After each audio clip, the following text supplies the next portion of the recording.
वैभव Tidke. Yes, बस वैभव. त्याची आपण थोडीशी ओळख करून घेऊया आणि मग गप्पा मारूया. डॉक्टर वैभव तिडके यांनी केमिकल इंजिनिअरिंगमध्ये बॅचलर, फूड प्रोसेसिंगमध्ये मास्टर डिग्री घेतली. त्याच्यानंतर सस्टेनेबल टेक्नॉलॉजीमध्ये त्यांनी डॉक्टरेट मिळवली. सध्या ते science for society techno services private limited या संस्थेतर्फे काम करतात. इंजिनिअरिंग, मेडिसिन आणि बिझनेस मॅनेजमेंट या सर्व शाखांचा सुरेख असा एकत्र वापर करून त्यांनी इस्त्री house, ultra health water fun station, turmeric processing unit, solar conduction dryer आणि मोबाईल प्रेग्नन्सी केअर अशी अनेक उपयुक्त उपकरणे तयार केलेली आहेत.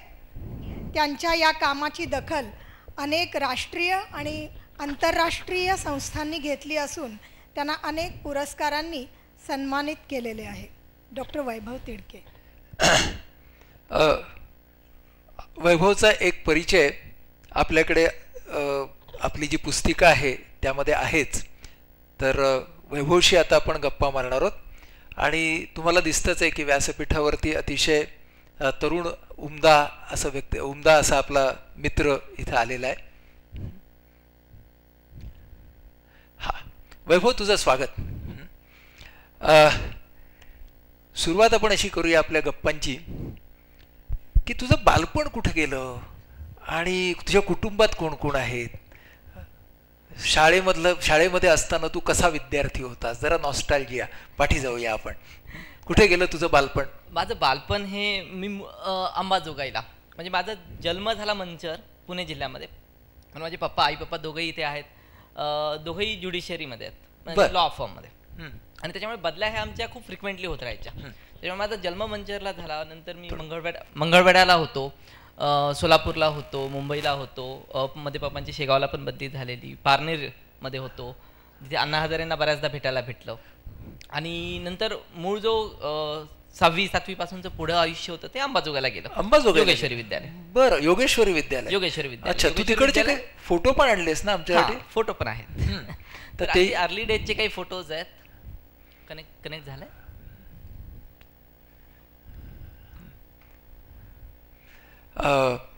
वैभवने आपल्यासाठी गप्पा मारण्यासाठी काही फोटोग्राफ सुद्धा आणले, तेही आपण बघून घेऊया.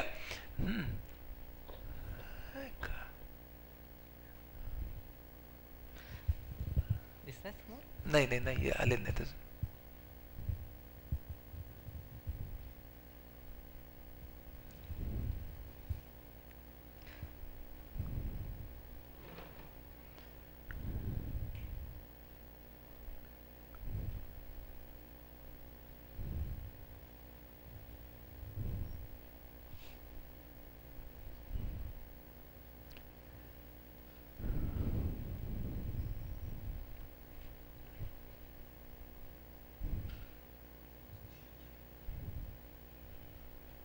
मी फोटोज मुद्दाम याच्यासाठीच ठेवले की दाखवण्यासाठी की याच भागामधले विद्यार्थी वाढलेले आणि बरेच तुम्हाला दिसतील की जे अंबाजोगाई आणि मराठवाड्याच्या परिसरातले आहेत. त्यांचं आयुष्य आम्ही एकदम शाळेतले विद्यार्थी, कॉलेजचे विद्यार्थी म्हणून कसं जगलो होतो, आमच्या आयुष्यामध्ये मजा किती असते आणि करताना आम्ही काम कसं करतो ते दाखवण्यासाठी तुम्हाला खूप सारी माणसांची चित्र दिसतील. आम्ही जे काम करतो त्याचीही मध्ये मध्ये दिसत राहतील. हो. आता हे तुम्हाला अंबाजोगाईच्या इथेच आम्ही ज्यावेळेस मित्र फिरायला गेलेलो तेव्हाचा एक मराठवाड्यामधलाच फोटो दिसेल. आणि योगेश्वरी शाळेमध्ये तू होतास ना? हां. कितवी ते कितवीवर होतास? मी 6वी पासून योगेश्वरीमध्ये शिक्षण सुरू केलं. 6वी 7वी 8वी 9वी 10वी हे शाळेमध्ये गेलं आणि त्याच्यानंतर 11वी 12वी हे महाविद्यालयात गेलं आणि तिथे मग मी सायन्स स्ट्रीम घेतली आणि त्यानंतर मी इंजिनिअरिंगला मुंबईला शिफ्ट झालो. म्हणजे तू योगेश्वरी महाविद्यालयातच होतास? योगेश्वरी महाविद्यालयात 11वी 12वी. वा, किती छान. तुला ऐकून गंमत वाटेल की मी सुद्धा योगेश्वरी विद्यालयात होतो. अरे वा. आणि माझे वडील योगेश्वरी महाविद्यालयाचे प्राचार्य होते. त्यामुळे मी सुद्धा अंबाजोगाईशी खूप जोडलेला आहे. मग तिथून तू इंजिनिअरिंगला आलास. तो कुठे आलास बरं? त्यानंतर मी इन्स्टिट्यूट ऑफ केमिकल टेक्नॉलॉजीमध्ये जॉईन झालो. तर सायन्स ह्या गोष्टीची आवड ही ज्ञानप्रबोधिनीमध्ये अंबाजोगाईला प्रसाद चिक्षे यांनी ज्यावेळी सुरुवात केली, प्रसाद दादा म्हणून आम्ही बोलतो, तर ज्ञानप्रबोधिनीची सुरुवात झाली आणि 7वी पासून आम्हाला विज्ञान आणि तुमचा आजूबाजूचा परिसर या गोष्टींची सांगड घालायला कुठेतरी मनामध्ये सुरुवात झाली. पुढे शिक्षणाचं 11वी-12वी झाल्यानंतर इंजिनिअरिंगमध्ये सो कॉल्ड आपला जो लातूर पॅटर्न आहे तो फॉलो केला आम्ही. आणि कशा प्रकारे तुम्हाला फिजिक्स, केमिस्ट्री आणि मॅथमॅटिक्समध्ये मॅक्झिमम मार्क्स मिळतील, घरच्यांचा जरी मेडिकलकडे कल असेल तरी पण तुम्हाला इंजिनिअरिंगमध्ये करायची इच्छा माझी होती. आणि त्याच्यामुळे फिजिक्स, केमिस्ट्री, मॅथ्समध्ये मॅक्झिमम मार्क कसे मिळतील हे बघून माझं ॲव्हरेज पर्सेंटेज 85 होतं, पण माझं फिजिक्स, केमिस्ट्री, मॅथ्समध्ये मला 296 मार्क पडले 300 पैकी, म्हणजे 98.67% झाले. आणि CET एक्झाम आली आणि मराठवाड्यात मी दुसरा आलो त्याच्यामधून. आणि त्याच्यामुळे UDCTला त्यावेळेसचं आणि आत्ताचं इन्स्टिट्यूट ऑफ केमिकल टेक्नॉलॉजी इथे मात्र मला प्रवेश मिळाला. सांगायची गंमत म्हणजे 12वीला फिजिक्स आणि केमिस्ट्रीची पुस्तकं मुखपाठ असायची. कोणत्या पेजवरती, कोणत्या लाईनवरती काय लिहिलं ही सांगायची त्यावेळेसची तयारी होती. कारण एकच उद्देश होतं, UDCTमध्ये ॲडमिशन मिळालं पाहिजे. मग यावेळेस म्हणजे परत एकदा मी जाऊन सांगतो की इंजिनिअरिंगमध्ये कदाचित तुम्हाला ध्येय मिळवण्यासाठी कदाचित हे समजावं लागतं की सो कॉल्ड आपण बोलतो की पाठांतर आणि याच्यातून तुम्हाला शिक्षण कदाचित मिळणार नाही, पण जर आजच्या शिक्षण व्यवस्थेने ती गरज म्हणून जर निर्माण केली आहे तर ती गरज तुम्हाला पूर्ण करावीच लागेल. त्याशिवाय कदाचित मला UDCTमध्ये ॲडमिशनच मिळालं नसतं तर मी पाठांतर करू शकलो नसतो. दिवसाचे 15-15, 16-16 तास आम्ही फक्त पाठांतर करायचो. तर कदाचित तुम्हाला एक आहे की तुम्ही प्रत्येक वेळेस सिस्टीमशी अपोज कराल की तुम्हाला सिस्टीमला ॲडजस्ट होऊन पुढे जायचं आहे, हा कॉल तुम्हाला घ्यावा लागतो. माझं ध्येय हे तेव्हापासून विज्ञान होतं आणि विज्ञानासाठी जाण्यासाठी तुम्हाला पाठांतर करावं लागतं.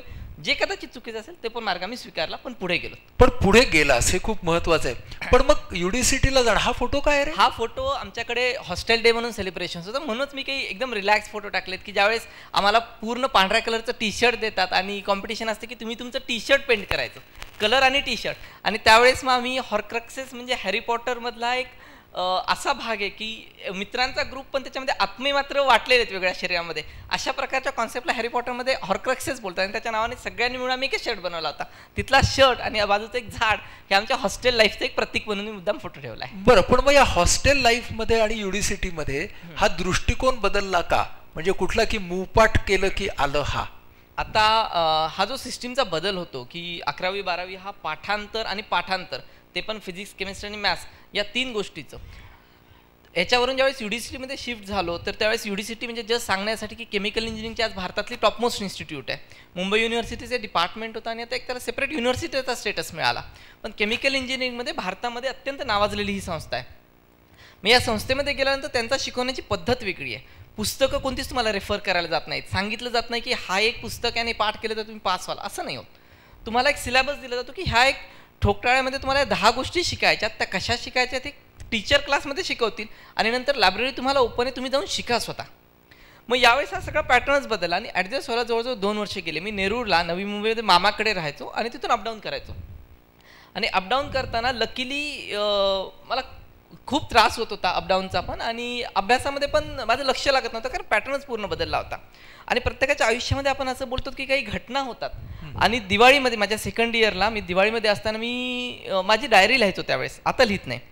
त्यावेळेस मी लिहून ठेवलं एका पेजवरती की जर मला सुधारायचं असेल तर मला KT लागणं खूप गरजेचं आहे. अच्छा, KT लागणं गरजेचं आहे. कारण जोपर्यंत माणसाच्या आयुष्यामध्ये एखादी गोष्ट काहीतरी घडत नाही तोपर्यंत तुम्ही चांगल्या गोष्टींना लागत नाहीत. आणि झालं असं की सेकंड इयर संपल्यानंतर मी प्रसादादाच्याच मदतीने पुण्याला इंटर्नशिपला गेलो. पहिलाच दिवस माझ्या कंपनीमध्ये इंटर्नशिपचा होता आणि संध्याकाळी रिझल्ट लागला आणि त्यांनी सांगितलं एक KT लागली. आणि ती KT कोणत्या सब्जेक्टमध्ये लागली? माझे सर्वात आवडते प्रोफेसर होते, प्रोफेसर थोरात, जे माझे गाईड आहेत, त्यांच्या सब्जेक्टमध्ये KT लागली. दुसऱ्या दिवशी मी मुंबईला गेलो आणि रिचेकिंगचा फॉर्म भरला, री एक्झामिनेशनचा फॉर्म भरला की मला परत ॲडमिशन घेऊ द्या. आणि आमच्याकडे असं आहे की 6 महिने थांबावं लागत नाही, महिन्याभरामध्येच एक्झाम होते. आणि अभ्यास करण्यासाठी पुस्तकं गोळा केली आणि अंबाजोगाईला आलो. 2005-06च्या आसपासची गोष्ट. अंबाजोगाईला आलो आणि मित्राकडे जात होतो, माझा भाऊ आणि मी बाईकवरून पडलो आणि माझा पाय फ्रॅक्चर झाला आणि महिनाभर घरीच बसावं लागलं. बरं. सो एका बाजूला KTचं ॲडमिशन, दुसऱ्या बाजूला पाय फ्रॅक्चर, अशा सिच्युएशनमध्ये मग मी अभ्यास केला आणि परत एकदा नव्याने अभ्यासाला लागलो की नाही, जी आपण संधी बोलतो आयुष्यात एका जागेवर बसायची आणि स्वतःचं मनन चिंतन करायची, ती संधी मला मिळाली जी मी स्वतःने लिहिली होती की माझ्या आयुष्यात गरजेचं आहे मला. आणि त्यानंतर मी क्लासमध्ये गेलो. 2 वर्ष मला क्लासमधले 25% मुलं पण ओळखत नसतील. ज्या दिवशी मी एक्झाम दिली आणि नंतर लेक्चर सुरू झालेले, मी लेक्चरला गेलो. माझा पाय फ्रॅक्चर झाला म्हणून मी मामाकडे जे राहायचो ते शिफ्ट होऊन मी हॉस्टेलला गेलो आणि बीडचेच एक गृहस्थ होते, त्यांनी मला तिथे हॉस्टेलमध्ये जागा पण दिली. मग त्या दिवशी ज्यावेळेस त्या सब्जेक्टवरती पुन्हा एकदा डिस्कशन सुरू झालं, त्या दिवशी मी पूर्णतः एवढा केमिकल इंजिनिअरिंग ऑपरेशन्स म्हणजे केमिकल इंजिनिअरिंगचा अत्यंत मुख्य गाभा असतो तो, तर त्या सब्जेक्टमध्येच मला KT लागलेली. त्या दिवशी मी जी काही उत्तरं दिली त्या दिवशी नंतर क्लासमधले 100% मुलं मला ओळखायला लागली. केटी देऊन आलेला एक मुलगा ज्यावेळेस क्लासमध्ये परत येतो तो कशा प्रकारे परत रिएंट्री घेऊ शकतो याचं एक आदर्श उदाहरण म्हणून मी मागे हिस्ट्रीमध्ये बघतो त्यावेळेस माझ्याकडे बघतो की त्या दिवशी नंतर माझ्या क्लासमधला कोणताही मुलगा मला विसरणार नाही. आणि हे झालं.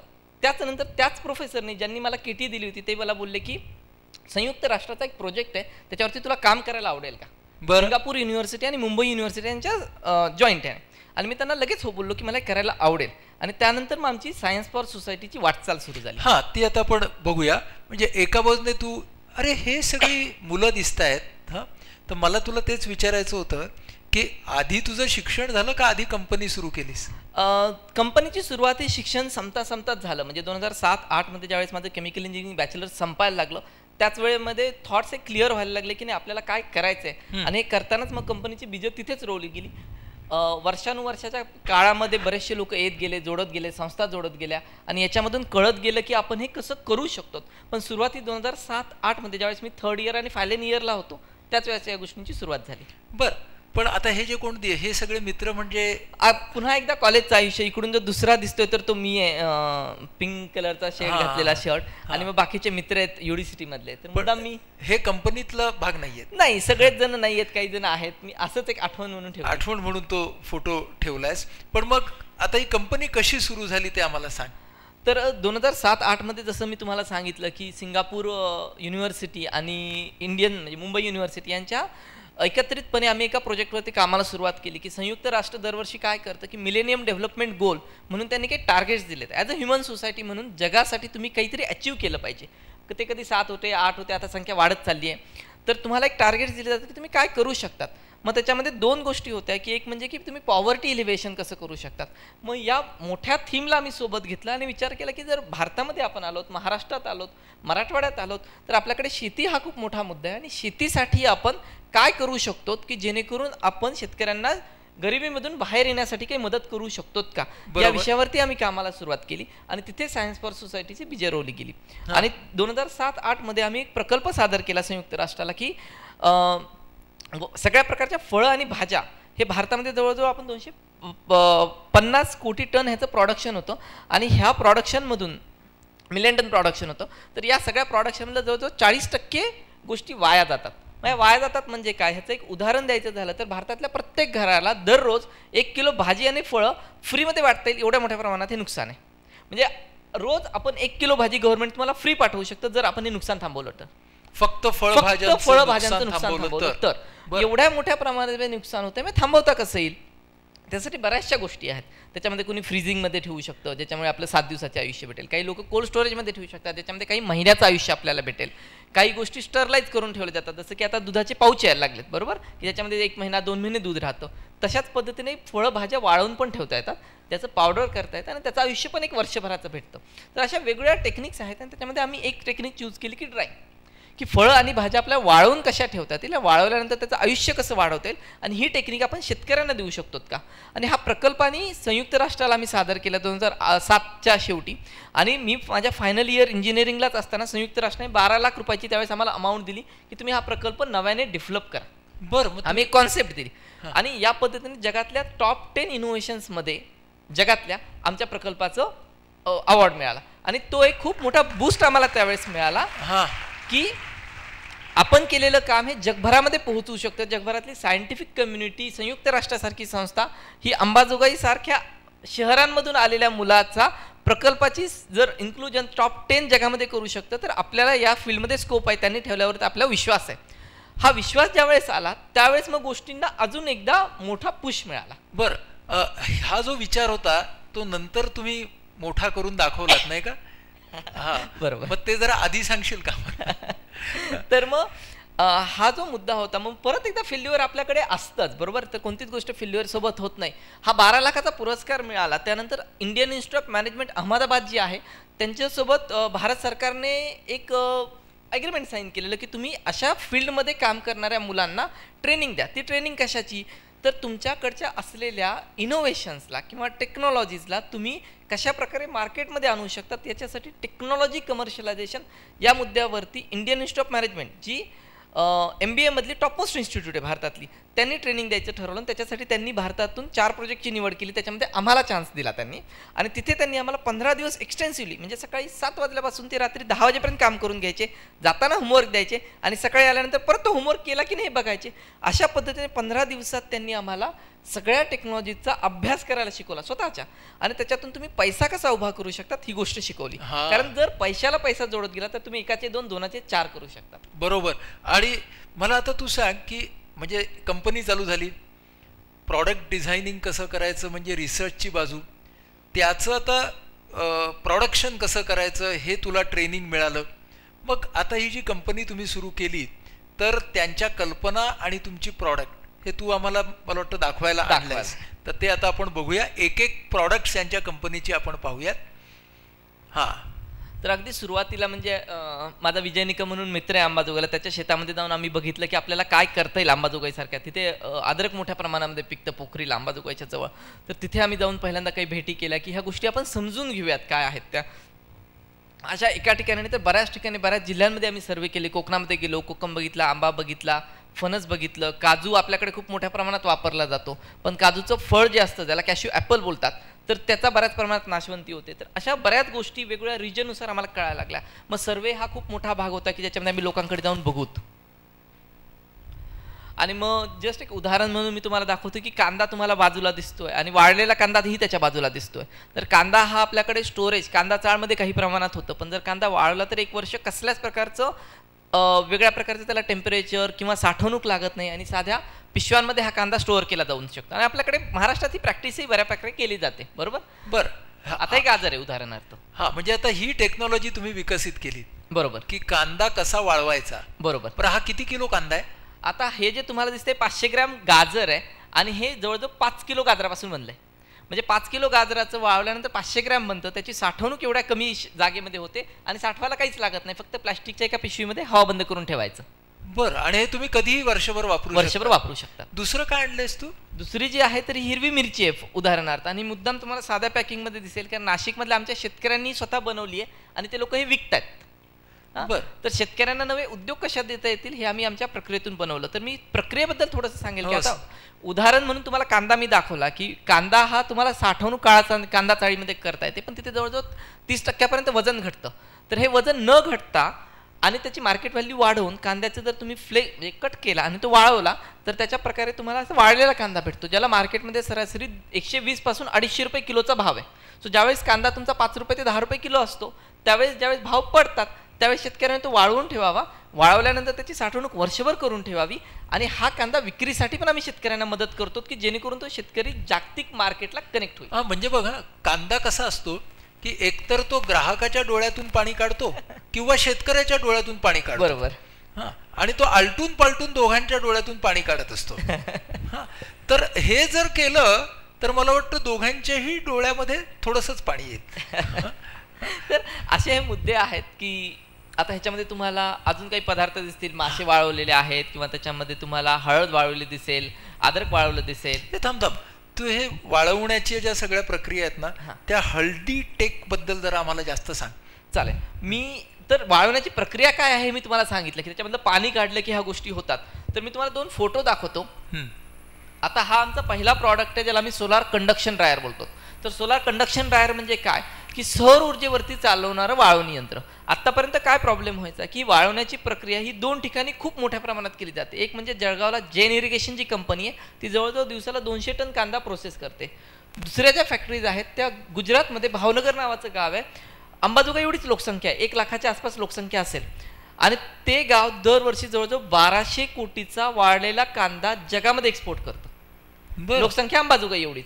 म्हणजे विचार करा की त्या गावाचं कॉन्ट्रीब्युशन या देशासाठी किती मोठं असेल. मग ही गोष्ट ज्यावेळेस बघितली त्यावेळेस लक्षात आलं की खूप मोठ्या प्रमाणात होतं. दिवसाला एक माणूस हा 100 टन कांदा प्रोसेस करतो, जे की आपल्या भागातल्या शेतकऱ्यांना शक्य होणार नाही. कदाचित आपली मेंटॅलिटी वेगळी असेल, गुजरातची मेंटॅलिटी वेगळी आहे, बिझनेसच आहे. आपल्या लोकांना छोट्या प्रमाणात हे कसं सुरू करता येईल या गोष्टींवरती आम्ही सुरुवात केली, आणि त्याच्यातून सोलार कंडक्शन ड्रायर या पहिल्या टेक्नॉलॉजीचा आमचा जन्म झाला की जिथे सौर ऊर्जेवर कसलाच खर्च न येता तुम्ही सगळ्या प्रकारच्या भाज्या आणि फळं वाळवू शकतात. 1 मिनिट. आपण जे आपल्या अंगणामध्ये वाळवण टाकतो त्याच्यात आणि ह्याच्यात फरक काय. हा नेहमीच आणि प्रत्येक जणच आम्हाला प्रश्न विचारतो की वाळवणी जे प्रकार आहे तर ह्याच्यामध्ये दोन गोष्टी होतात. कोणती पण वस्तू तुम्ही कापली की त्याच्यामध्ये जीवजंतूंची वाढ सुरुवात होते, त्याच्यामुळे एका बाजूला पदार्थ खराब व्हायची प्रक्रिया सुरू होते आणि दुसऱ्या बाजूला पदार्थ वाळायची प्रक्रिया सुरू होते. मग त्याच्यामधली कोणती फास्ट होईल त्याच्यानुसार तो पदार्थ चांगला वाळला जाईल की चांगला खराब होईल हे ठरतं. बरोबर. तर या मशीनमध्ये तुम्हाला 50% उन्हापेक्षा लवकर गोष्ट वाळली जाते आणि जगामध्ये ह्या सगळ्या ड्राय प्रॉडक्ट्सची, त्याला आपण डिहायड्रेटेड प्रॉडक्ट बोलतो, त्याचे स्टँडर्ड्स आहेत. त्याच्यामध्ये मायक्रोबियल काउंट किती असेल हा मुद्दा असतो, त्याच्यामध्ये न्यूट्रिएंट्स किती आहे, त्याचा कलर किती आहे, त्याच्यामध्ये पाणी किती आहे, असे बरेचसे मुद्दे असतात. आणि सगळे मुद्दे तुम्हाला ज्यावेळेस तुम्ही एका सर्टिफिकेटवरती येतं त्यावेळेस तुमचा प्रॉडक्ट हा ॲक्सेप्टेबल होतो. तर या मशीनमधून आम्ही जागतिक लेवलला प्रूव्ह करून दाखवलं की एवढी सिंपल दिसणारी मशीन जी वाटते उन्हामध्ये वाळवण्यासारखी, त्याच्यामधून सगळ्या जगातले पॅरामीटर्स अचीव्ह करता येतील. आत्ताच आसाम युनिव्हर्सिटीने इंडिपेंडेंटली पेपर पब्लिश केला आणि त्यांनी इफिशियन्सी जो प्रकार असतो 56% इफिशियन्सी त्यांनी या सिस्टीमची रिपोर्ट केली, 56, जी की ॲव्हरेज या सगळ्या कंपन्यांची 25%. म्हणजे त्यांच्या दुप्पट इफिशियन्सीने काम करणारे हे मशीन डेव्हलप होऊन तरी ऊर्जेशिवाय चालतं. तर अशा प्रकारच्या कितीतरी गोष्टी यांनी एकत्र करून दिल्यात आणि जवळजवळ 1000 मशीन आज भारतामध्ये ऑपरेशनल आहेत.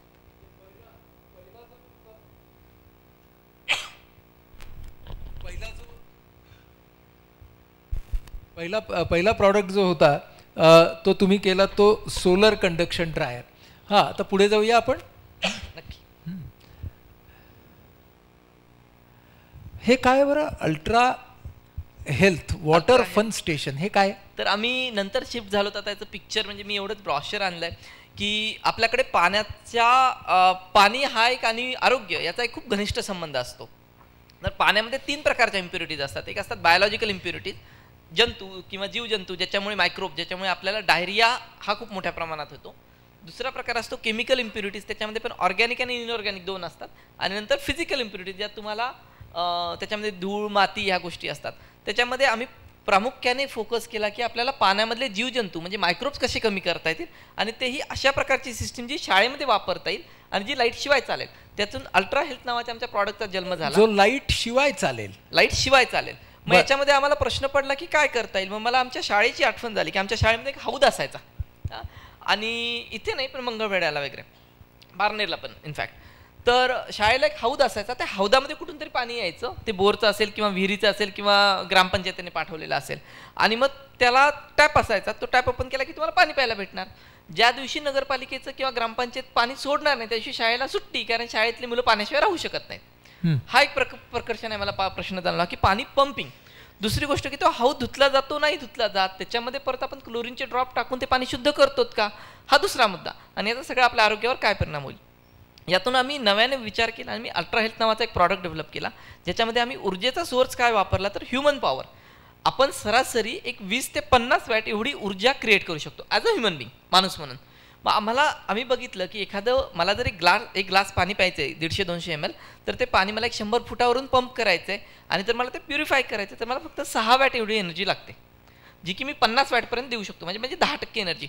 मग आम्ही एक हापशासारखी छोटीशी सिस्टीम बनवली जी वॉल माउंट म्हणजे भिंतीवरती तुम्हाला लावता येईल आणि त्याला एक रॉड दिला. तो रॉड तुम्ही प्रेस केला की तो काय करेल की एक प्रेशर क्रिएट करेल, जेणेकरून की दूरवरून 100 फुटापर्यंत किंवा एक 50 फुटाची विहीर असेल तिथपासून तो पाणी ओढेल, त्या प्युरिफायरमध्ये जाईल, प्युरिफाय करेल आणि तुम्हाला एक स्वच्छ पाण्याचा ग्लास मिळेल. कुठेच पाण्याची साठवणूक न होता इलेक्ट्रिसिटीशिवाय ही सिस्टीम आम्ही डेव्हलप केली आणि जवळजवळ आता 2000 मुलं वेगवेगळ्या शाळांमध्ये ही सिस्टीम वापरतात.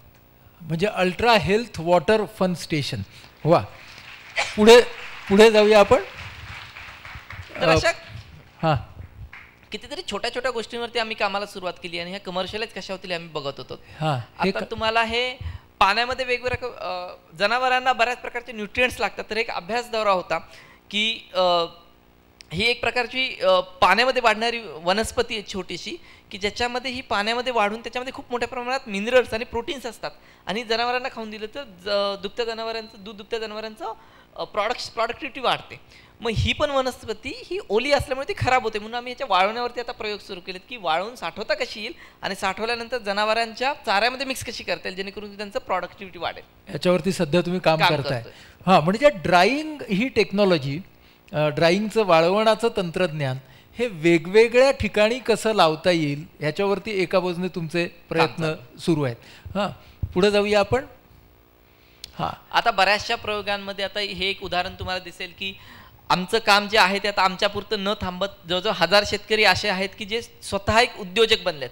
आता हे नाशिकच्या उद्योजकांचं उदाहरण ॲग्रोवनमध्ये आले. भाजीपाल्याच्या निर्जलीकरण म्हणजे वाळवणे, प्रगतीची झेप. तर 25 महिलांचा हा गट आहे ज्यांनी जवळजवळ आता 25 लाखाचा प्रोजेक्ट सोलार ड्रायिंगवरती सुरू केला आहे. आणि त्यांचाच हा प्रॉडक्ट मी तुम्हाला दाखवायला आणला की हे लोक आता स्वतः हे प्रॉडक्ट बनवून नाशिकच्या लोकल मार्केटमध्ये विकतातच. आणि आता लवकरच त्यांना महाराष्ट्र इंडियन गव्हर्नमेंटच्या डिफेन्स म्हणजे मिलिटरीला सप्लाय करण्याच्या प्रॉडक्टची ऑर्डर त्यांना मिळते. आणि कशातून शक्य झालं तर आपण डेव्हलप केलेल्या एका टेक्नॉलॉजीचा ज्यावेळेस शेतकऱ्यांनी वापर केला, त्यातून ज्यावेळेस ते पुढे गेले आणि बँकांसारख्या संस्था ज्यावेळेस त्यांच्या सोबत आल्या लोन देण्यासाठी, त्यांनी विश्वास ठेवला, त्यावेळेस या सगळ्या गोष्टी ह्या झाल्या. आणि मला अभिमानाने सांगा वाटतं की या शेतकऱ्यांना ज्या बँकेने मदत केली ती बँक ऑफ महाराष्ट्र होती. 10 लाखाचं लोन त्यांनी बँकेला दिलं. आणि मी म्हणजे आपल्या म्हणजे फिनान्शियल इन्स्टिट्यूट ह्या गोष्टींनी पण याच्यामध्ये एक दूर न राहता त्यांनी सोबत यावं, शेतकऱ्यांसोबत जावं आणि कामाला लागावं, या गोष्टी मला करावं. बरोबर. म्हणजे शेतकऱ्याच्या हातामध्ये तंत्रज्ञान जे हवं ते फक्त शेती उत्तम पिकवण्यापुरतंच मर्यादित नाही आहे, तर जो पिकवलेला प्रॉडक्ट आहे, जे उत्पादन आहे, ते उत्पादन टिकवणं यासाठी सुद्धा तंत्रज्ञान आवश्यक आहे. म्हणजे आत्तापर्यंत आपलं सगळं तंत्रज्ञान हे पिकवणं याकडे होतं, तर पिकवणं आणि टिकवणं ही तंत्रज्ञानाची खरी गरज आहे शेतकऱ्याच्यासाठी. म्हणजे आता उदाहरण द्यायचं झालं तर एखाद्या कंपनीमध्ये ज्यावेळेस मी 100 वस्तू बनवतो आणि त्याच्यातून मला समजा 10 रुपये प्रॉफिट उरतो, म्हणजे 100 रुपये प्रॉफिट उरतो, असं जर आपण गृहीत धरलं तर काय होतं की एक साधा आपण गणित मांडूयात की 100 वस्तू मी बनवतो आणि त्या 100 वस्तू मी प्रत्येकी 10 रुपयाला विकतो. म्हणजे मी 1000 रुपयाच्या वस्तू विकल्या आणि त्याच्यामध्ये मला 10% प्रॉफिट उरतो. म्हणजे मला 100 रुपये मला प्रॉफिट उडाला. 100 वस्तू 10 रुपयाने विकल्या, 1000 रुपये मिळाले, 10% प्रॉफिट 100 रुपये मला उडाला. आता असा विचार करा की त्यातल्या 40 वस्तू ह्या खराब झाल्या, त्या कधी मार्केटमध्ये गेल्याच नाहीत. म्हणजे त्यांचा 10 रुपयाच्या हिशोबाने 400 रुपये आज माझा लॉस झाला. माझा प्रॉफिट 100 रुपये होता, म्हणजे मी 300 रुपयाच्या लॉसमध्ये. ह्या वस्तू जर मी फक्त विकू शकलो तर माझा प्रॉफिट 100 + 400 म्हणजे 500वर जाऊन पोहोचेल, 5 पटीने.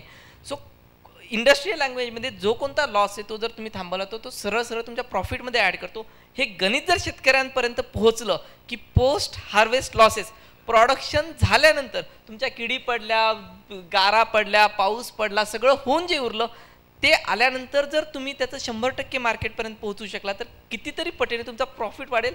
ही गोष्ट समजणं खूप महत्त्वाचं आहे, त्याच्यासाठी आम्ही फोकस. मला वाटतं खूप महत्त्वाचं आहे हे की मी 100 वस्तू पिकवतोय आणि त्यातल्या 40 वस्तू माझ्या फुकटच जात आहेत, तर मी 60च विकतो. जर 40 मी वाचवू शकलो तर मी 100 विकणार, म्हणजे माझा फायदा तेवढा वाढला.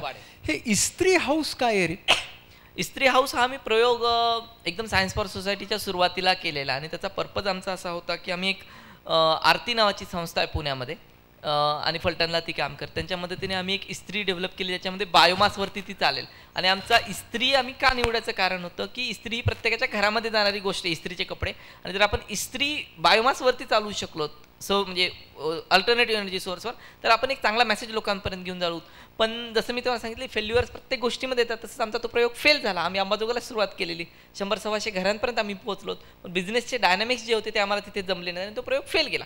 पण त्यातून आम्ही शिकलो आणि त्या शिकण्यानंतर आम्ही मात्र पुढे जात राहिलो. आणि आता हे केअर फॉर द मदर हा तुमचा काय प्रॉडक्ट आहे? तर मदर केअर हा असा प्रॉडक्ट आहे की आमच्या टीममध्ये जसं मी सांगितलं की मी केमिकल इंजिनियर, तसं सायन्स फॉर सोसायटीमध्ये आम्ही अजून एक डिव्हिजन आहे आमच्याकडे ज्याला आम्ही care mother private limited company, care NX म्हणून. तर त्या कंपनीमध्ये काय केलं जातं की इलेक्ट्रॉनिक्स आणि कॉम्प्युटर इंजिनिअरिंगचे विद्यार्थी हे त्या विज्ञानाचा वापर करून समाजाचे प्रश्न कसे सोडवता येतील याच्यावरती काम करतात. तर त्या टीमने काय केलं, आमच्या टीम म्हणजे सायन्स फॉर सोसायटीमधल्या, की सरासरी WHO सांगतं की 20पेक्षा जास्त तुमच्या व्हिजिट ड्युरिंग प्रेग्नन्सी झाल्या पाहिजेत हॉस्पिटलला. म्हणजे काय होईल की तुम्हाला जे चॅलेंजेस येतात, तुमचा BP वाढणं असेल, शुगरची लेवल असेल, बऱ्याच जणांना ॲनिमिया असतो, HBचा प्रॉब्लेम होतो, तर या सगळ्या ज्या गोष्टी आहेत तर ह्या तुम्हाला डिटेक्ट केल्या गेल्या तर तुम्ही बऱ्यापैकी प्रेग्नन्सीमध्ये म्हणजे डिलिव्हरीच्या वेळेस होणारे प्रॉब्लेम तुम्ही अवॉइड करू शकतात. ती लहान मुलाची डेथ असेल किंवा आईची डेथ असेल किंवा मुलाचं कुपोषित असेल, ह्या सगळ्या गोष्टींवरती तुम्ही कंट्रोल ठेवू शकता जर तुमचं रेग्युलरली आईचं चेकिंग झालं तर. पण बऱ्याचशा खेडेगावांमध्ये आम्हाला असं जाणवलं की चेकिंग होण्यासाठी ज्या महिला आहेत त्या जातच नाही दवाखान्यात. मग काय करता येईल की जेणेकरून ही सगळी फॅसिलिटी आपल्याला त्यांच्या दारात घेऊन जाता येईल. म्हणून 20 ते 50 रुपयाची आम्ही एक टेस्ट डेव्हलप केली की एक बॅग आहे, त्या बॅगमध्ये ही जवळजवळ 30,000ची बॅग आहे. त्या बॅगमध्ये ज्या सगळ्या गोष्टी लागतात टेस्टिंगच्या, तिचं वजन असेल, उंची असेल, HB असेल, शुगर लेवल असेल, ह्या सगळ्या 7-8 प्रकारच्या गोष्टी आम्ही त्या सेन्सर्समध्ये दिल्या आणि त्याच्यासोबत एक मोबाईल दिला. तुम्ही ती गोष्ट मेजर करायची, त्या महिलेचं नाव टाकायचं XYZ आणि तिचं तुम्ही BP एवढा आहे, तिची शुगर लेवल एवढी आहे, ह्या सगळ्या गोष्टी तुम्ही ते एंटर केल्या की ते डायरेक्ट आमच्या कॉम्प्युटर सर्व्हरला जातात मुंबईत आणि तिथे आम्हाला डेटा कळतो की ह्या महिलेचं कोणत्याही प्रकारचं प्रमाण कमी जास्त होतं आहे का, आणि हे होत असेल तर आम्ही लोकल डॉक्टरशी टाईप करून ठेवलं आहे, तिथल्या डॉक्टरला लगेच मेसेज जातो, त्या महिलेला भेटायला कळवण्यात येतं. आम्ही डॉक्टर नाही आहेत, पण आम्ही डॉक्टर आणि पेशंट याच्यामधला दुवा क्रिएट केला आणि इथे पण जवळजवळ ह्या 20 किट औरंगाबादमध्ये हेडगेवार हॉस्पिटलच्या मदतीने आणि विप्रोच्या मदतीने पण आम्ही करतोय, हैदराबादमध्ये करतोय. जवळजवळ आता 500 महिलांनी या गोष्टीचा लाभ घेतला प्रेग्नन्सीचा आणि हा वाढत चाललाय प्रयोग. बरं, म्हणजे हा प्रयोग पुन्हा तंत्रज्ञान त्या महिलेच्या आरोग्यासाठी हे जे वेगवेगळे प्रॉडक्ट्स आहेत हे करताना तुमच्या सायन्स फॉर सोसायटी हेच तुमच्या कंपनीचं नाव आहे. बरोबर. तुमची वैचारिक भूमिका काय आहे, किंवा तंत्रज्ञान आणि माणूस यांचं नातं कसं असावं असं तुम्हाला वाटतं? आता हा जो मुद्दा आहे म्हणजे आपण प्रकल्प आणि माझं पर्सनल इश्यू ह्याच्या बाहेर येऊन जर आपण बघितलं तर मी म्हणजे सायन्स फॉर सोसायटीची 2008मध्ये ज्यावेळेस इंजिनिअरिंगला असताना सुरुवात केली त्यावेळेस सुरुवातीपासून आमचं म्हणणं होतं की आम्ही स्वतःला विज्ञानाचे जादूगार समजतो. विज्ञानाचे जादूगार, छान शब्दप्रयोग तुम्हाला कसा वाटेल ही वेगळी गोष्ट, पण विज्ञान मगाशी आपलं ह्याच्यावरती डिस्कशन झालं की माणसाला निसर्ग कळतोय ही माणसाला गर्विष्ठ बनवणारी भावना आहे. की मला कळतं की वीज का पडते, मला कळतं की भूकंप का होतो, तो भूकंप 7 रिश्टर स्केलचा झाला तर काय होईल आणि 8चा झाला तर काय होईल, सुनामी आली तर ती किती तासात येईल, किती वेगाने येईल आणि त्याचा कुठे फरक पडेल, ह्या सगळ्या गोष्टी आपण प्रेडिक्ट करायला शिकलो. आता ह्याला 2 गोष्टीने बघता येऊ शकतं की मला निसर्गावरती हेवी व्हायचं आहे का, त्याच्यावरती जाऊन बघायचं आहे का स्वतःला, की या गोष्टींचा उपयोग करून मी काहीतरी मानवासाठी क्रिएट करू शकतो का आणि बाकीच्या सगळ्या निसर्गासाठी. तर ह्या 2 गोष्टींना जर बघितलं तर बेसिक सायन्स ज्याला आपण मूलभूत विज्ञान बोलतो त्याने विज्ञानाचे नियम उलगडून ठेवलेत की आता न्यूक्लिअर एनर्जी जर तुम्ही बोला ती चांगली की वाईट हा वेगळा मुद्दा, पण न्यूक्लिअर एनर्जी एवढं क्लीन फ्युएल आपल्याकडे नाहीये. आईन्स्टाईनने आपल्याला 1905 मध्ये आईन्स्टाईन सांगून गेला, 1905 आणि 15 मध्ये त्याची थिअरी ऑफ रिलेटिव्हिटी आली, तर त्यावेळेस आईन्स्टाईन सांगून गेला की E = mc². म्हणजे काय की 1 किलोमध्ये तुम्हाला कितीतरी गिगावॅटची एनर्जी मिळू शकते. आता म्हणजे आणि हा दिस इज सो मासला एनर्जीमध्ये कन्व्हर्ट करायचा हा लॉ झाला. आता हा मूलभूत संशोधन झालं, या गोष्टीचा तुम्ही वापर हा अणुबॉम्ब करण्यासाठी बनवतात की तुम्ही न्यूक्लिअर पॉवर प्लांट बनवण्यासाठी करतात हा वेगळा मुद्दा. आज सोलार एनर्जी ही खूप मोठ्या वेगाने पुढे चालली आहे, पण आजपर्यंत न्यूक्लिअर रिॲक्टर हे आपल्या दृष्टीने पुढे जाण्याचा एक खूप चांगला मार्ग होते, आजही आहेत. अजूनही स्पेस स्टेशनमध्ये जशी सोलार एनर्जी वापरली जाते त्याच पद्धतीने न्यूक्लिअर रिॲक्शनचाही वापर केला जातो. सो विज्ञानाचे मूलभूत नियम एकदा जर तुम्हाला कळाले, त्याचा वापर हा तुम्ही चांगल्यासाठी करू शकलात तर तुम्ही सायन्स फॉर सोसायटी सारख्या ऑर्गनायझेशन्स घडवू शकतात आणि तंत्रज्ञान हे मानवाच्या मदतीला येण्यासाठी त्याचा वापर केला जाऊ शकतो. ही खूप मोठी फिलॉसॉफी की विज्ञान हे माणसाच्या अडचणींवरती मात करायचं एक माध्यम आहे, त्याला निसर्गाला सोबत घेऊन तुम्ही जाऊ शकता. निसर्गाला सोबत घेऊन अडचणींवर मात करायची आहे आणि मला वाटतं हे पथ्य तंत्रज्ञान विकसित करताना आपल्याला पाळायला पाहिजे. मला तू एक गोष्ट सांग, मला हा त्रिकोण दिसतो, माणूस, निसर्ग आणि तंत्रज्ञान, यांचा समतोल नेमका आज कुठे चुकतोय आणि त्यासाठी काय करायला पाहिजे? आता ह्याच्यामध्ये बोलायच्या गोष्टी झाल्यानंतर म्हणजे माझे गाईड होते सिंगापूर युनिव्हर्सिटीमध्ये प्रोफेसर अरुण मुजुमदार म्हणून, आणि आता कितीतरी म्हणजे 2-3 दशकं झाली की हा मुद्दा खूप प्रकर्षाने डिस्कस केला जातोय. तर त्यांचं एक साधं म्हणणं होतं की मला या गोष्टीशी घेणं देणं की मी किती प्रदूषण करतो किंवा मी किती निसर्गाला हानी पोहोचवतो. मुद्दा हा आहे की माझ्याकडे आज कोळशाचे साठे लिमिटेड आहेत, माझ्याकडे पाणी लिमिटेड आहे, माझ्याकडे जमीन लिमिटेड आहे, आणि जर माझ्याकडे एखादी गोष्ट लिमिटेड आहे ही मला माहिती आहे तर ती मी पुरून वापरली पाहिजे आणि ती परत वापरली पाहिजे. एवढं साधं गणित त्यांनी मला माझ्या आयुष्यामध्ये शिकवलं. पुरून वापरा आणि परत वापरा. अगदी म्हणजे मी जर प्रवासाला गेलो आणि माझ्याकडे 2 लिटर पाण्याची बॉटल, मला 12 तासाचा प्रवास आहे, तर ते मी पाणी कसं वापरेल? मी थोडंच वापरेल. मी ते हात धुवायला खिडकीतून बाहेर फेकणार नाही, मी गुळण्या करायला वापरणार नाही, बरोबर? तर ते मी साठवून वापरेल. तर ही एक बेसिक फिलॉसॉफी की निसर्गातलं सगळ्या ज्या गोष्टी आहेत ह्या लिमिटेड प्रमाणात आहेत. कोळशाचे साठे बनायला मला अब्जावधी वर्ष लागली, तर हे परत माझ्या आयुष्यात तर होणार नाही किंवा माझ्या मुलांच्या आयुष्यात होणार नाही किंवा त्यांच्या मुलांच्या आयुष्यात होणार नाही. तर या गोष्टी साठवून वापरणं ही माझी गरज आहे. सो निसर्गाचा समतोल साधण्यासाठी विज्ञान, माणूस आणि निसर्ग याच्यासाठी मला वाटतं ही एक की गोष्ट जरी आपण सोबत ठेवली की 3 गोष्टींना एकत्र करण्यासाठी त्या लिमिटेड आहेत, म्हणून त्यांची काळजीपूर्वक आणि परत वापर करणं मला गरजेचं आहे. पुरवून परत असं जर केलं, असं जे तंत्रज्ञान याच्यामध्ये बसतं त्याला आपण ॲप्रोप्रिएट टेक्नॉलॉजी म्हणू. बरोबर बरोबर. मग आता अप्रोप्रिएट टेक्नॉलॉजीची आपल्या जीवनातली काही चांगली उदाहरणं आहेत का रे? आता हा परत एकदा वादाचाच मुद्दा राहतो की कशाला चांगलं बोलायचं, कशाला वाईट बोलायचं. मागच्या प्रश्नाच्या अनुषंगाने जर बोलायचं झालं तर माणसाचं आयुष्य किंवा पूर्ण मानवजातीचं आयुष्य घेतलं तर निसर्ग, विश्व आणि पृथ्वी यांच्यामध्ये आपल्या आयुष्याचा कालावधी हा खूप छोटा आहे. आता CO2 म्हणजे कार्बन डायऑक्साईडचं वाढतं प्रमाण हे ग्लोबल वॉर्मिंगशी रिलेटेड आहे. हा एक खूप वादात म्हणजे जगभरामध्ये डिस्कशन्स चालू आहे त्याच्यावरती. पण हे पण गोष्ट कितीतरी वेळा प्रूव्ह झाली की CO2चे वाढतं आणि कमी होण्याचं प्रमाण हे निसर्गातही होतं.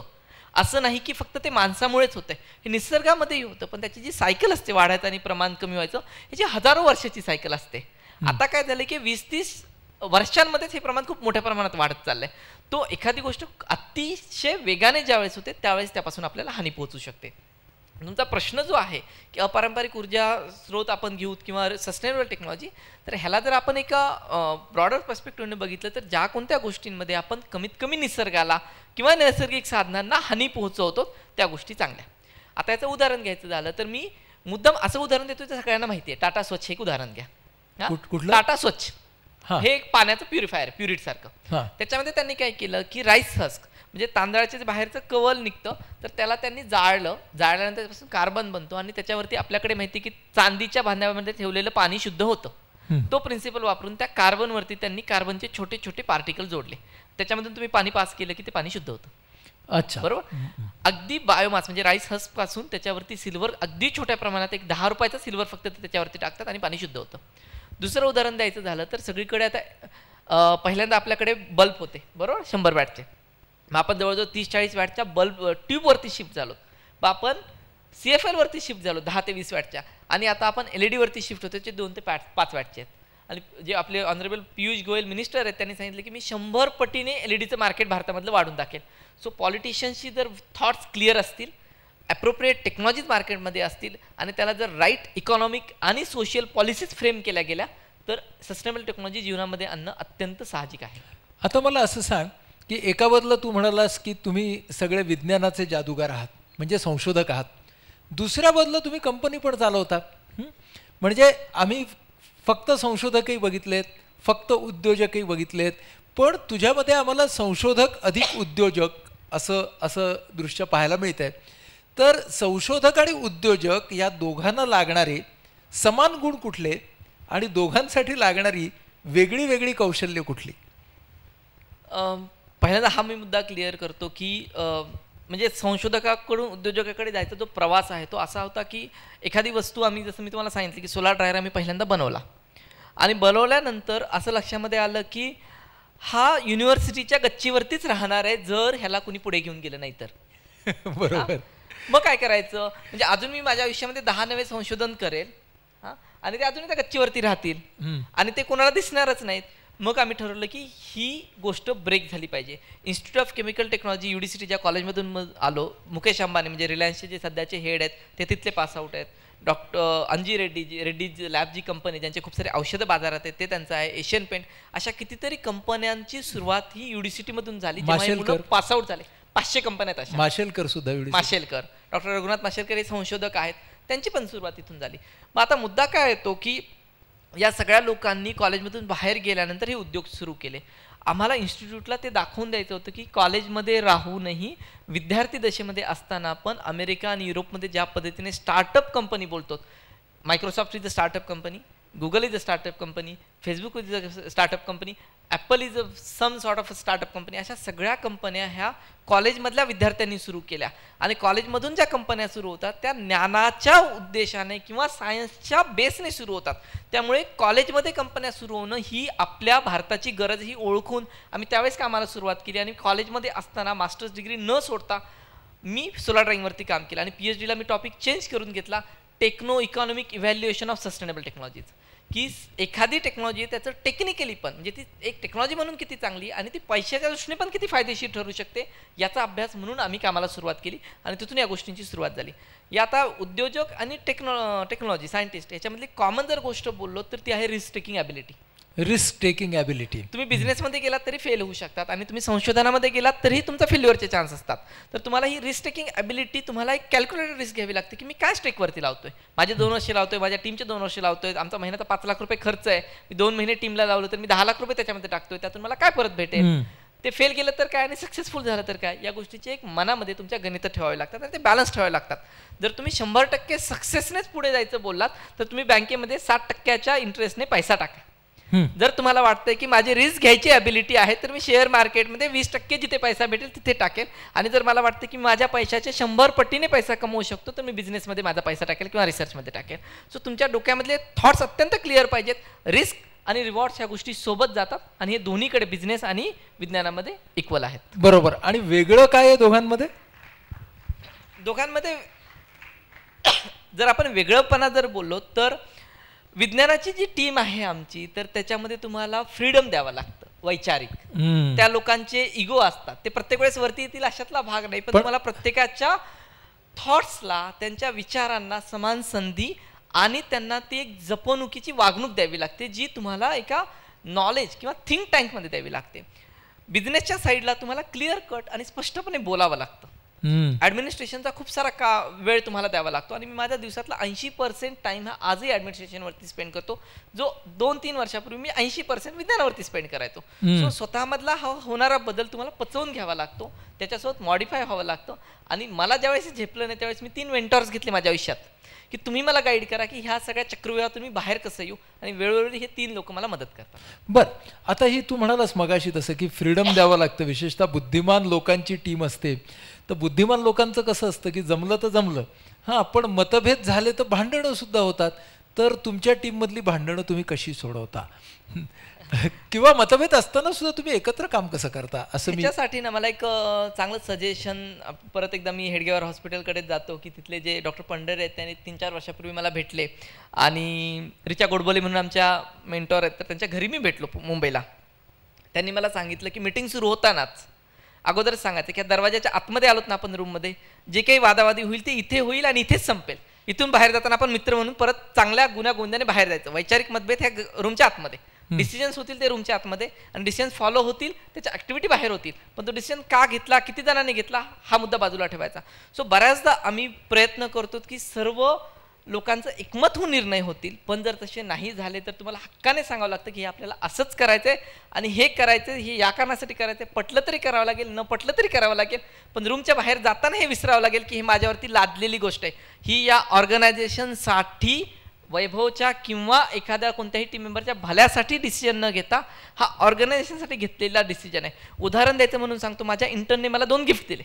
ते 6 महिने झालं माझ्या कब्बडमध्ये आहेत, कारण आमच्या ऑर्गनायझेशनची अजून पॉलिसी नाही आहे की मिळालेल्या गिफ्टचं करायचं काय. जोपर्यंत ती पॉलिसी येत नाही तोपर्यंत त्या गोष्टीवरती माझा अधिकार नाही. ते वैभवला आलेलं शर्ट आहे, ते माझ्या ऑर्गनायझेशनला आलेलं आहे, ऑर्गनायझेशनमध्ये मी ठेवून फायदा नाही, पण ते वैभवने घातलं तर ते ऑर्गनायझेशनसोबत चिटिंग होईल. या लेवलची तुमची थॉट प्रोसेस आणि त्याची क्लॅरिटी तुमच्या मनामध्ये असेल त्यावेळेस तुम्ही पुढे जाऊ शकता. क्या बात, क्या बात. तुमची जी कंपनी आहे ती कंपनी इतर कंपन्यांपेक्षा वेगळीच आहे. तू म्हणालास तसं कॉलेजातला स्टार्टअप आहे तो, पण या तऱ्हेच्या कंपनीचा नफा तुम्ही कसा कसा कॅल्क्युलेट करता, कसा कसा कॅल्क्युलेट कराल? म्हणजे या कंपनीचा नफा फक्त बॅलन्स शीटवर नाही हे मला मान्य आहे, अजून कुठे कुठे आहे? बघा, म्हणजे परत एकदा की तुम्ही मगाशी मॅडमने सांगितले वाचन हा खूप मोठा मुद्दा असतो, आणि मला नारायण मूर्तींचा एक त्यांचं स्वतःचं आर्टिकल वाचायला भेटलं 2007-08च्या आसपास, आणि त्यांनी 2 मुद्दे खूप प्रकर्षाने सांगितले. आमच्याकडे येणारे कितीतरी विद्यार्थ्यांचा ज्यावेळेस आम्ही त्यांना इंटर्न्स म्हणून घेतो आमच्या प्रोग्राम्समध्ये किंवा जे जॉब पण करायला येतात, बऱ्याचदा मुद्दा असा असतो की घरची परिस्थिती हालाकीची असते. कोणाच्या घरी प्रॉब्लेम असतो, कोणाचा आर्थिक प्रॉब्लेम असतो, घराचे प्रॉब्लेम असतात, मित्रांचे प्रॉब्लेम असतात, मुंबईला येऊन करमत नसतं, काही काही मुद्दे असतात. तर नारायण मूर्तीने खूप छान मुद्दा सांगितला की त्यांचं शिक्षण ज्यावेळेस झालं त्यावेळेस त्यांनी ठरवलं की मी बाहेरच्या देशामध्ये जाईल आणि अनुभव घेईल. मग त्यावेळेस त्यांच्या घरच्यांचा मुद्दा आला की अरे बाबा, मी तुला शिकवलं, मोठं केलं, आणि आता तुझी इंजिनिअरिंग संपल्यानंतर तू कमवून घरी पैसा आणला पाहिजे, ते सोडून तू बाहेर जातो. त्यावेळेस त्या माणसाच्या डोक्यात थॉट्स क्लिअर होते. गेले 25 वर्ष झाले माझे आई वडील त्याच परिस्थितीत राहतात, अजून 2 वर्ष म्हणजे मी 10% त्याच्यामध्ये ऍड केले तर फार काही नुकसान होणार नाही. ते आजही त्याच एका रूममध्ये राहत असेल, अजून 2 वर्ष राहू द्या, पण त्या 2 वर्षात मी जे शिकून येईल त्यातून पुढचं 10 वर्ष या घरासाठी मी चांगले बनवेल, या विचाराने त्या माणसाने तेव्हा थॉट सांगायचा मुद्दा की तुमचे थॉट हे तेव्हा क्लिअर असणं गरजेचं ज्यावेळेस तुम्ही सुरू करतात प्रवास. दुसरा एक मुद्दा नारायण मूर्तीने त्यावेळेस सांगितला की पैसा हे माध्यम आहे एखादी गोष्ट मोठी करायचं. आज जर आमच्याकडे पैसा नसेल तर कदाचित आम्ही संशोधनावरती, मनुष्यबळावरती, मार्केटिंगवरती, लोकांपर्यंत पोहोचण्यासाठी आमची ॲबिलिटी नसती. सो पैसा हे एक माध्यम आहे ज्याच्या थ्रू तुम्ही तुमच्या गोष्टी मोठ्या करू शकतात. या 2 गोष्टी नारायण मूर्तीच्या तेव्हा शिकलो. आणि मग त्याच्यानंतर मग आम्ही ठरवलं की 2008मध्येच की तुम्ही किती पैसा आहे हे तुमच्या कंपनीच्या सक्सेसचं गणितामधला एक महत्त्वाचा पॅरामीटर असेल, नक्की असेल, कारण त्याच्यावरून तुम्ही किती पुढे जाऊ शकतात हे ठरेल. दुसरी गोष्ट, तुमच्याकडे किती माणसं आहेत तुमच्या संस्थेमध्ये, तुमच्या संस्थेसाठी काम करणारी, जोडलेली, ज्यांचं आपण बोलू की हार्ट त्या संस्थेसोबत धडकतं, अशी लोक किती आहेत हे तुमचं गणित तुमच्या डोक्यामध्ये पक्क पाहिजे. तिसरी गोष्ट की तुमच्या संस्थेमार्फत तुम्ही किती लोकांपर्यंत पोहोचलो. आज मी सांगतो 1000 शेतकऱ्यांना आमचा प्रॉडक्ट गेला, 2000 मुलांपर्यंत आमचं वॉटर प्युरिफायर गेलं, 500 महिलांनी आमची केअर मदरची किट वापरली. हे जे गणित आहे की आम्ही किती लोकांपर्यंत पोहोचलोत त्या गोष्टीचं गणित. आणि चौथी गोष्ट की सगळं होताना मी निसर्ग किंवा सस्टेनेबिलिटीला किती कॉन्ट्रीब्यूट केलं. आणि हे 4 मुद्दे मी तुम्हाला सांगतो की जून 2008 पासून जसे पक्के आहेत तसेच पक्के आहेत. त्यामध्ये काहीही फरक पडला नाही. झाला तर एखादा पॉईंट ॲडच होईल, कोणताही सबट्रॅक्ट होणार नाही. वा. पैसे, माणसं, ग्राहक, निसर्ग, 4 गोष्टींचा 4 गोष्टी. आणि हे 2008 पासून पक्के आहे, त्याच्यावर आम्ही ढळलेलो नाहीये. 2008 पासून जेव्हा तो स्टुडंट स्टार्टअप होता तेव्हापासून ते आजपर्यंत जेव्हा तुमची एक प्रायव्हेट लिमिटेड कंपनी आहे तिथपर्यंत, या सगळ्या प्रवासामध्ये घरच्यांच्याकडून तुला मिळालेला पाठिंबा, काळजी, विरोध ह्याच्यातली काही उदाहरणं? आता ही जी गोष्टी आहेत तर आज लकीली म्हणजे आई वडील आहेत, माझे चुलत भाऊ आहेत, रिलेटिव्ज आहेत. तर तुमची घरचे माणसं आणि तुमचे फ्रेंड्स, टीचर्स, तर या गोष्टीचा तुमच्या आयुष्यावरती खूप मोठा फरक पडतच राहतो. मला आठवतं की अजून एक टर्निंग पॉईंट, मगाशी मी जसं तुम्हाला फेल्युअरचं सांगितलं असं, म्हणजे कदाचित मी पप्पांना सांगितलं नसेल स्वतः आयुष्यात, पण मी 10वीला असताना माझा 8वी 9वी 10वी मार्कांची जी गती कमी होत होती ती थांबतच नव्हती. 11वीला पण तसंच झालं. आणि माझ्या वडिलांनी तेव्हा NCCची पुस्तकं मला पुण्यावरून आणून दिलेली, NCC नाही आपले NTSची, नॅशनल टॅलेंट सर्च एक्झामची. आणि ती पुस्तकं हातामध्ये दिल्यानंतर एक 8 दिवसानंतर ते मला बोलले की वैभव, मला काही वाटत नाही की यावेळेस तुझे ह्या एक्झाममध्ये काही पास होशील. आणि त्याचा रिझल्ट आला, 10वी झाली आणि मी नाही काही नंबर लागला. 7वीपर्यंत मी टॉपर होतो, 8वी 9वी 10वीमध्ये ही ग्रहण लागलं. आणि मी एक दिवस उठलो आणि बोललो की नाही, आता मला औरंगाबादला जायचं आहे. आणि मला आठवतं की माझा भाऊ आहे इथे विश्वंभर म्हणून, आणि माझी आई, हे दोघं जण म्हणजे हक्काने सांगितले की मला औरंगाबादला, या सगळ्या वातावरणातून बाहेर यायचं नाही राष्ट्रकृत्यात, मला औरंगाबादला जायचं आहे. आणि दोघं जण मला तिथे घेऊन गेले आणि आम्ही तिथे सेपरेट 2 महिने राहायचे क्लासेस लावले. त्या 2 महिन्यात मी पूर्ण 12वीचा अभ्यास संपवला. 2 महिन्यात, जे लोक वर्ष 1.5 वर्ष लावतात. आणि त्या 2 महिन्यामध्ये ज्यावेळेस ही आई वडील असतील, म्हणजे वडिलांचं कदाचित निगेटिव्ह असेल, पण त्यांनी मला प्रत्येक वेळेस मदत केली की हे घे ते घे. आई भावाची ज्यावेळेस, त्या एक मी अनुभव सांगतोय बरोबर, की ज्यावेळेस या लोकांनी कधी तुम्हाला निगेटिव्हली सांगितलं की नाही तू याच्याने शक्य नाही, कधी पॉझिटिव्हली सांगितलं की तू कर, ज्यावेळेस हक्काने सांगितलं वैभव तुला हे करायची गरज आहे, तर ह्या ज्या सगळ्या मोमेंट्स असतात, तर या मोमेंट्सच्या वेळेस तुम्हाला त्यांच्या गोष्टी ह्या पॉझिटिव्हली घेणं गरजेचं असतं.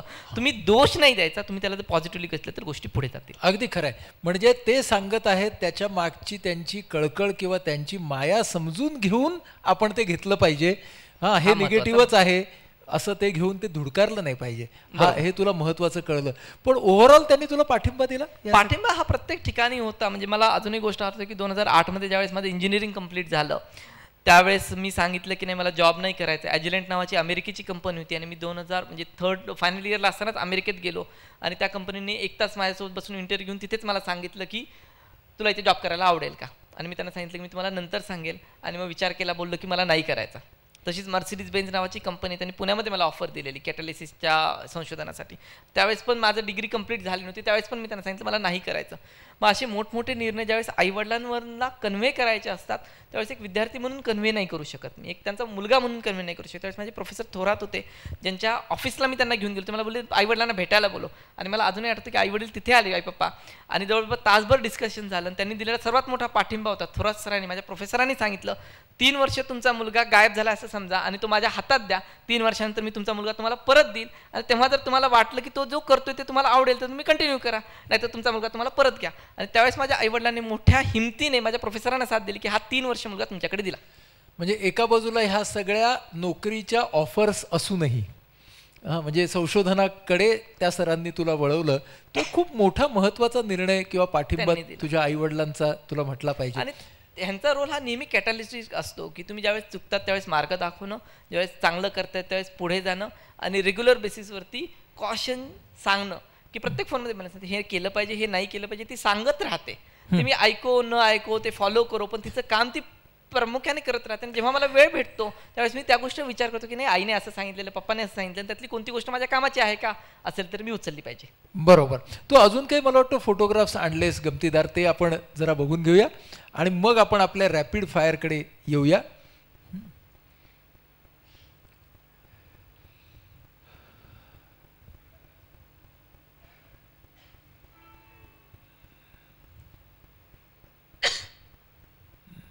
एक मिनिट.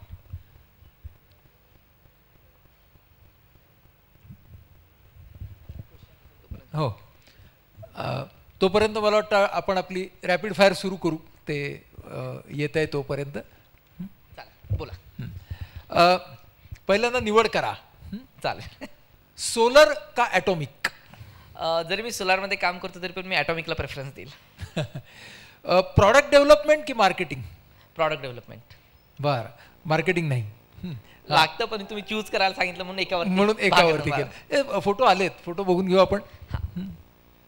तर आता हा तुम्ही तुम्हाला दाखवला तो तिथला होता. एका कॉन्फरन्ससाठी मी चायनामध्ये गेलो होतो, तर तिथला माझ्या मित्रासोबतचा फोटो आहे. 5 वर्ष झाले या गोष्टीला. डेल सोशल इनोव्हेशन चॅलेंज म्हणून अमेरिकेमध्ये झालं आणि तिथे ही पण अंबाजोगाईचीच मुलगी माझी टीममेट आहे, डॉक्टर शीतल सोमानी म्हणून, ती तुम्हाला इकडे दिसते.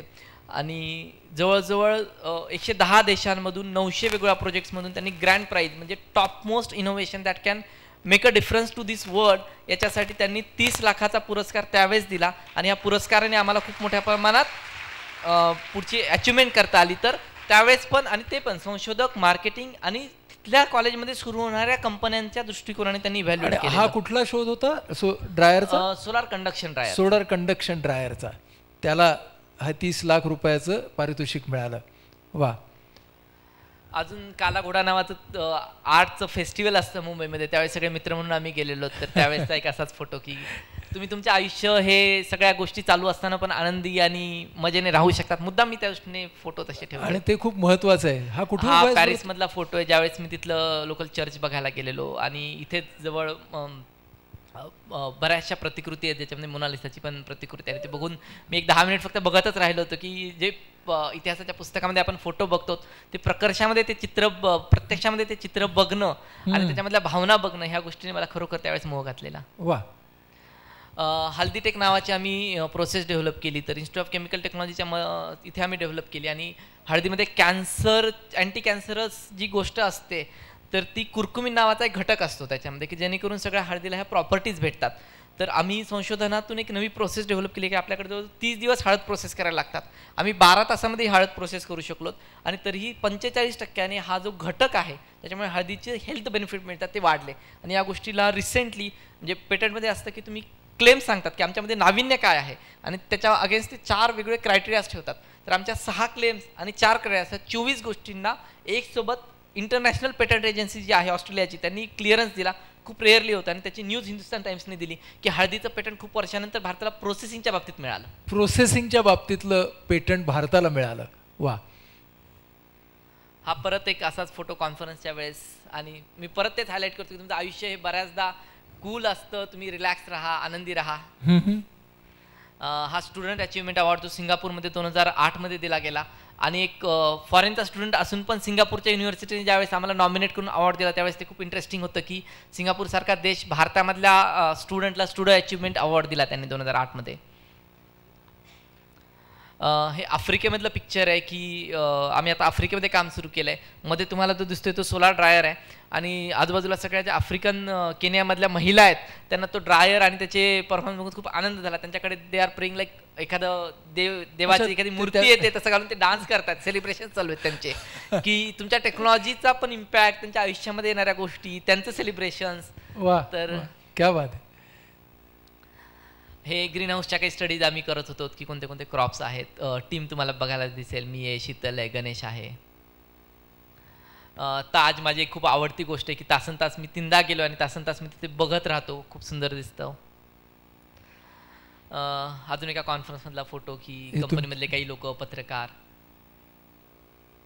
आई पप्पांचा फोटो आज सगळी टीम आमची सायन्स फॉर सोसायटीची ऑलमोस्ट सगळे लोक ह्याच्यामध्ये कवर्ड आहेत. तर बऱ्याचशा मुली आहेत, वेगवेगळ्या एजमधल्या आहेत, माझ्यापेक्षा 10 वर्षांनी छोटे पण आहेत, 5 वर्षांनी मोठे पण लोक आहेत. या सगळ्यांना सोबत घेऊन जावं लागतं, पुढे जावं लागतं. वा, मस्त. निवडीकडे येऊया. टी शर्ट की कुर्ता? T shirt. टीव्ही का मूवी? मूवी. भजी की बर्गर? भजी. आवडता नट किंवा नटी? काजोल. काजोल. हा, आणि नट? नट मिक्स होत राहतो, पण ऋतिक रोशन. ऋतिक रोशन. आवडता खेळाडू? सचिन तेंडुलकर. आवडतं गाणं किंवा कविता? A.R. रहमानचे बरेच गाणे आवडतात. आवडता ऋतू? ऋतू सगळ्याच ह्याच्यामध्ये मी कन्फ्यूज असतो, पण तरी हिवाळा मला त्यातल्या त्यात बरा वाटतो. आवडता सण? दिवाळी. वाक्य पूर्ण करा. माझी आरामाची कल्पना.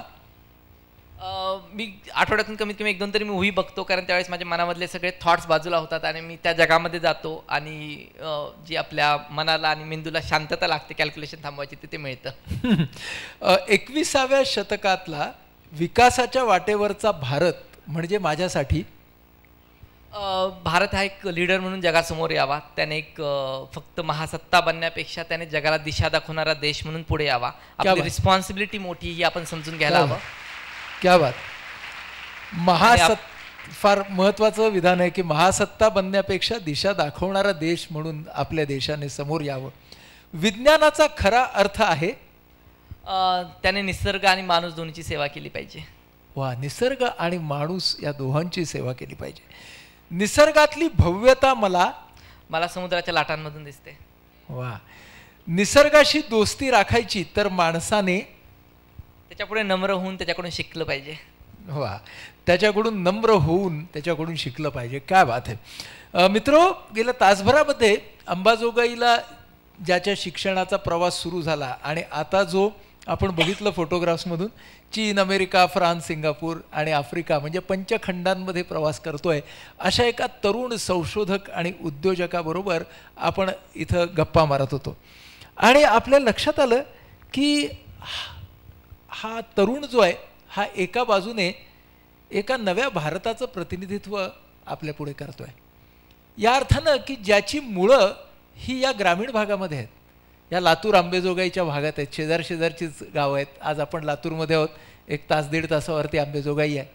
तर हा मुलगा ज्याची मुळं ही या ग्रामीण भागामध्ये आहेत, पण ज्याचा विस्तार मात्र आज तो संपूर्ण जगभर करतोय.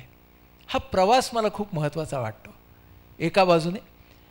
दुसऱ्या अर्थानं हा जो आता शेवटचा फोटो तू आम्हाला दाखवलास की त्याच्यामध्ये एका व्यक्तीपासून सुरू झालेला हा प्रवास जो आहे, याच्यामध्ये आता खूप मोठी टीम हळूहळू येते आणि ती पुढे नक्कीच वाढत जाईल.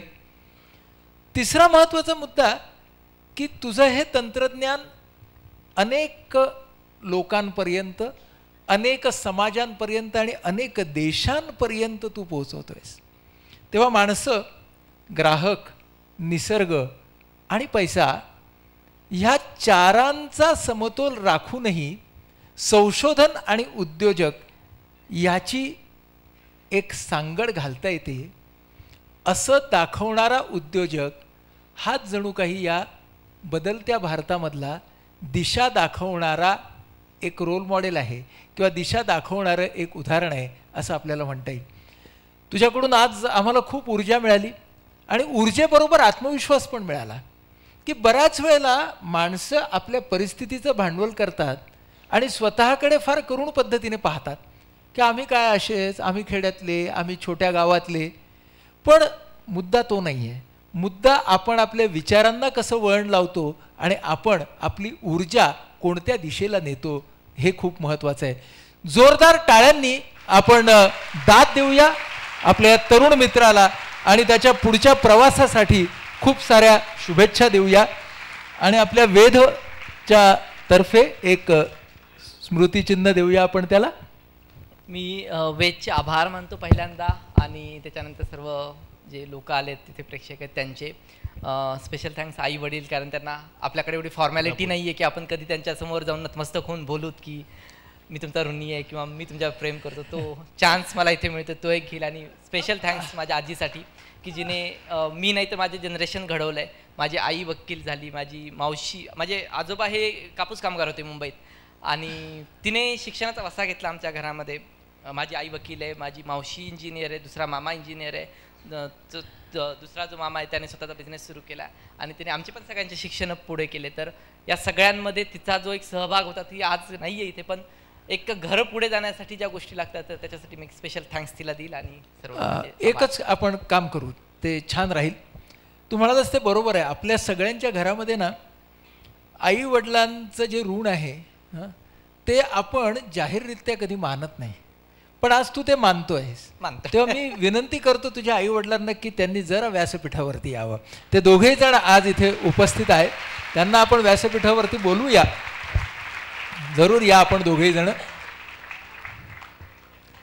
कारण मला वाटतं क्षण खूप महत्त्वाचा आहे की ज्या वेळेला हे नातं जे आहे जे आपण नेहमी आपल्या खाजगीमध्ये ठेवत असतो, पण ना हे नातं खूप महत्त्वाचं आहे. आज ते आमच्या सगळ्यांच्या समोर या, इकडे उभे राहा, या एका बदला तुम्ही उभे राहा, एका बदला तुम्ही उभा राहा. हां या जवळ या, जवळ या आणि छानपैकी असे हात ठेवा ना. हां आता जोरदार टाळ्या होऊ द्यात.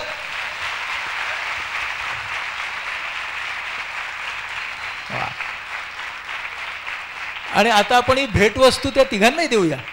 संयोजनच्या वतीने दीपक माने आणि अश्विनी दोघे जण त्या भेटवस्तू देतील.